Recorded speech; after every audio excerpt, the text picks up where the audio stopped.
सुबह सुबह नवीन नाश्ता करने बैठा ही था कि तभी अंदर से आती हुई आवाज़ों से उसके हाथ एकदम से रुक गए।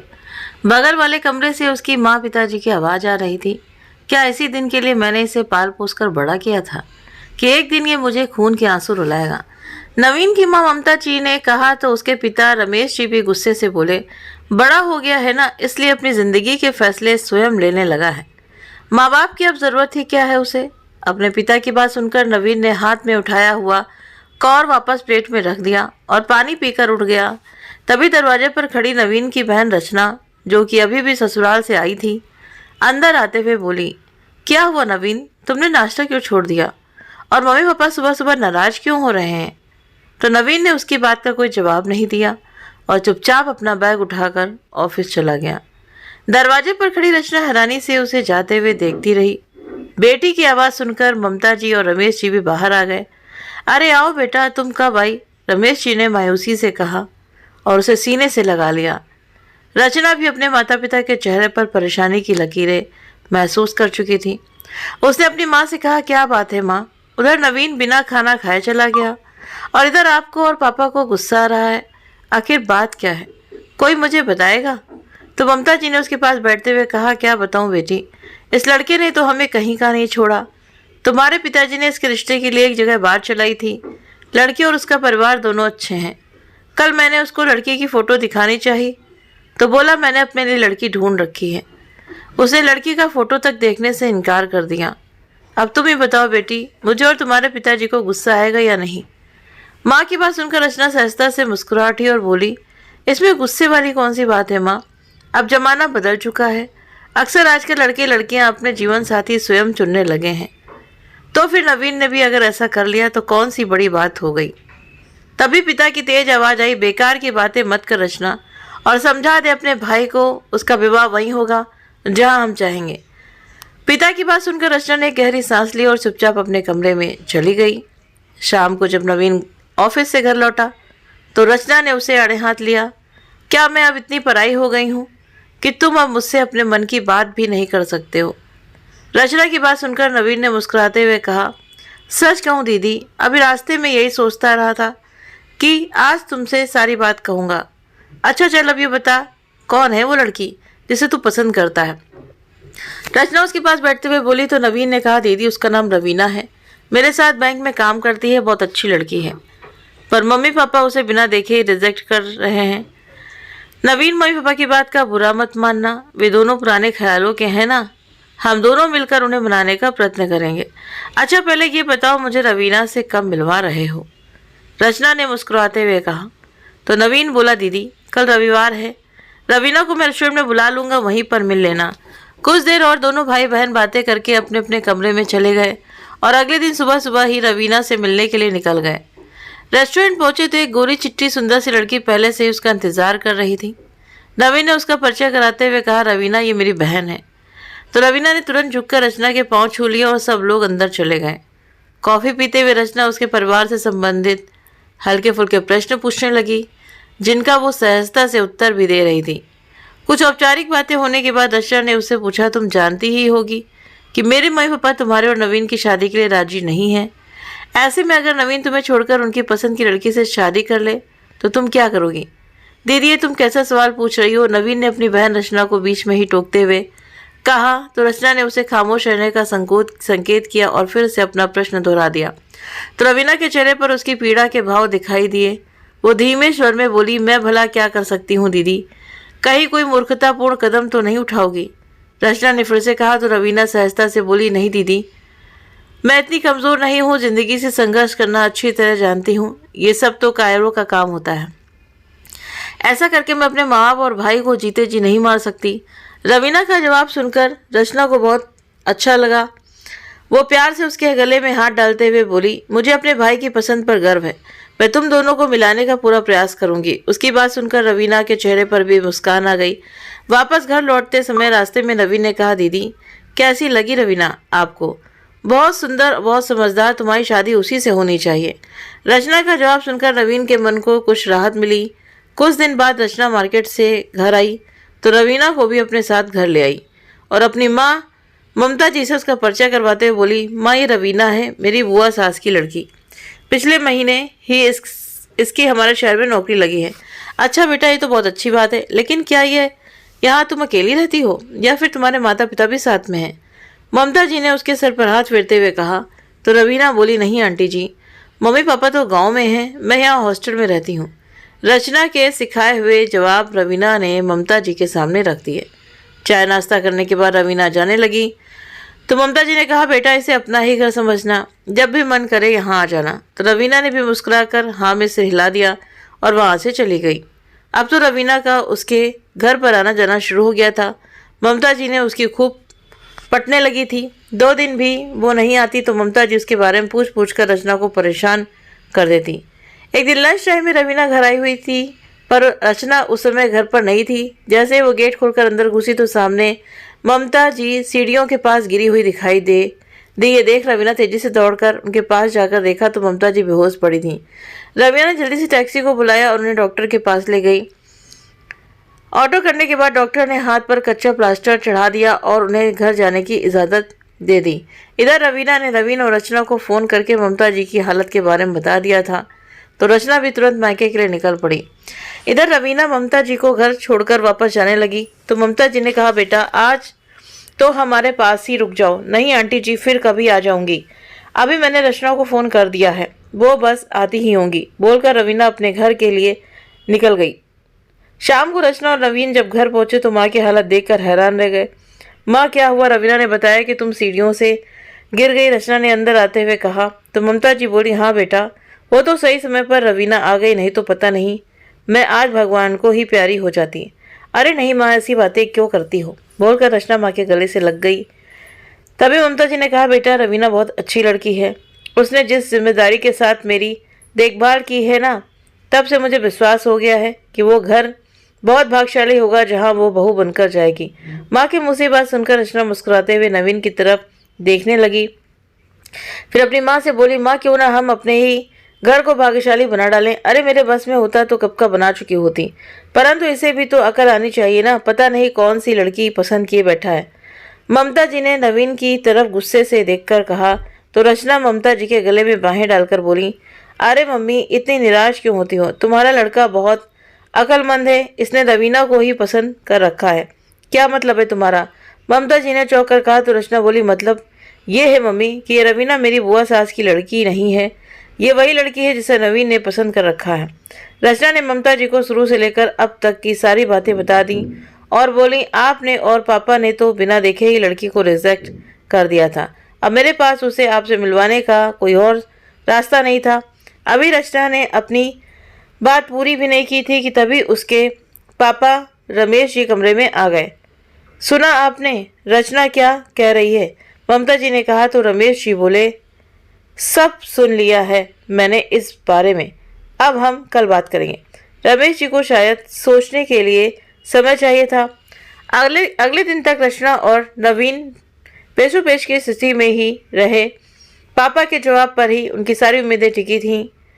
रात को डाइनिंग टेबल पर रमेश जी ने कहा, नवीन तुम्हें रवीना पसंद है तो हमें कोई एतराज़ नहीं है, उसे अपने घर की बहू बनाकर हमें भी खुशी होगी, लेकिन लड़की वालों से बात करने हम नहीं जाएंगे, उन्हें हमारे घर आना होगा। ये कोई बड़ी बात नहीं है पापा, वही लोग आपसे बात करने आ जाएंगे। नवीन ने पिता की बात का जवाब देते हुए कहा और सब लोग अपने अपने कमरे में चले गए। रविवार शाम को रवीना के माँ पापा नवीन के घर आ गए तो चाय पीते हुए रमेश जी ने कहा, भाई हमें आपकी बेटी बहुत पसंद है, हम इस रिश्ते के लिए तैयार हैं, आप सगाई की तारीख निकलवा लीजिए। देखिए भाई साहब, खुलकर बात करना अच्छा होता है। आपकी कोई डिमांड तो नहीं है? रवीना की माँ ने पूछा। तो रमेश जी बोले, डिमांड तो कोई नहीं है, हाँ शादी बढ़िया होनी चाहिए, यूँ भी आप लोगों में लड़की के विवाह में नगद रुपया तो चलता ही है। ये सुन रवीना के पापा के चेहरे पर उलझन के भाव आ गए। मैं आपका मतलब समझा नहीं, रवीना के पिता राम सिंह जी ने कहा। तो रमेश जी बोले, मतलब मैं समझाता हूँ, अगर नवीन और रवीना एक दूसरे के साथ प्रेम न करते तो आप लोग रवीना के लिए अपनी ही बिरादरी में लड़का ढूंढते, तब क्या आपको उसके विवाह में नगद रुपया नहीं देना पड़ता? जो रुपए आप तब देते वही रुपए आप हमें अब दे दीजिएगा। पापा ये आप क्या कह रहे हैं? नवीन हैरान सा हो उठा, उसे अपने पापा से उम्मीद नहीं थी। तभी ममता जी ने उसकी ओर आंखें तरेर कर देखा और बोली, नवीन बड़ों के बीच में तुम मत बोलो, भाई साहब आप स्पष्ट बता दें तो अच्छा रहेगा, कितना नगद रुपया आप चाहते हैं? रवीना के पिता राम सिंह जी ने पूछा तो रमेश जी ने कहा, ज्यादा नहीं, कम से कम 10 लाख रुपए तो आपको देना ही चाहिए, बोलकर रमेश जी और ममता जी एक दूसरे की ओर देखकर मुस्कुराने लगे। ये देख नवीन का चेहरा क्रोध से लाल हो उठा। वो उठकर अंदर चला गया। नवीन के जाने के बाद रवीना के मम्मी पापा भी उठकर खड़े हो गए। भाई साहब घर में सलाह मशवरा करके हम आपको जल्दी ही बता देंगे। हाथ जोड़ते हुए वो लोग वहां से निकल गए। उनके जाने के बाद नवीन चिल्लाते हुए बाहर आया और अपने पिताजी से बोला, पापा मैंने कभी सपने में भी नहीं सोचा था कि आप लोग इतनी छोटी बात करके करेंगे। देखो बेटा, हमने तुम्हारी बात मान ली, तुम्हारी पसंद की लड़की से तुम्हारा विवाह करवा रहे हैं, तो अब विवाह में क्या होगा और क्या नहीं ये देखना हमारा काम है, तुम्हारा नहीं। रमेश जी ने कहा तो नवीन बोला, नहीं पापा ये ठीक नहीं है, मैं अपनी शादी में दहेज नहीं लूंगा, चाहे कुछ भी हो जाए। तो फिर ठीक है बेटा, तुम भी कान खोलकर सुन लो, तुम्हारी रवीना से शादी भी नहीं होगी, हम इस रिश्ते से इनकार कर देंगे। रमेश जी और ममता जी दोनों एक साथ झुंझला कर बोले। तो नवीन ने कहा, विवाह भी होगा और दहेज भी नहीं लिया जाएगा, ये तय है, और फिर चाहे मुझे इसके लिए कुछ भी क्यों ना करना पड़े। देखो कान खोलकर सुन लो, ये मेरा घर है, अगर यहाँ रहना है तो मेरी बात माननी पड़ेगी। रमेश जी ने गुस्से से कहा तो नवीन बोला, अगर ऐसी बात है पापा तो मैं ये घर छोड़ दूंगा, बोलकर नवीन पर पटकते हुए अपने कमरे में चला गया। इधर रचना हक्की बक्की सी खड़ी इस सारा तमाशा देखती रह गई। कहाँ तो वो समझ रही थी कि नवीन की शादी की समस्या सुलझ गई और कहाँ गुत्थी और भी उलझ कर रह गई। खैर अभी उसने कुछ भी कहना ठीक नहीं समझा और वो भी चुपचाप अपने कमरे में चली गई। अगले दिन दोपहर में उसने ममता जी से बात की तो वो नाराजगी जाहिर करते हुए बोली, देख रचना, तुम नवीन की तरफदारी मत करो, तेरे पापा शादी के लिए राजी हो गए हैं ना, तो फिर ये कौन सी बड़ी बात है, शादी में हम थोड़ा बहुत दहेज ले लेंगे तो कौन सा आसमान टूट पड़ेगा। हम कोई दुनिया के पहले माँ बाप तो है नहीं जो दहेज मांग रहे हैं। मम्मी, नवीन भी कोई पहला लड़का नहीं है जो इस कुप्रथा का विरोध कर रहा है। सभी पढ़े लिखे समझदार लड़के अब दहेज के विरोध में आवाज उठाते हैं। रचना ने कहा तो ममता जी भड़क उठी। हाँ हाँ, सारे समाज को बदलने का ठेका तो तुम लोगों ने ही ले रखा है। उड़ाते हुए वो रसोई घर में चली गई। दिन प्रतिदिन उन सबके बीच तनाव बढ़ता ही गया। जब नवीन हर तरह से अपने माता पिता को समझा समझा कर थक गया और वो नहीं माने तो उसने अपने लिए किराए पर एक फ्लैट ले लिया और घर से जाने लगा तो उसकी आंखें भर आईं। अपने माँ पापा का आशीर्वाद लेते हुए बोला, मैंने कभी सपने में भी नहीं सोचा था कि आप लोगों से इस तरह अलग होना पड़ेगा।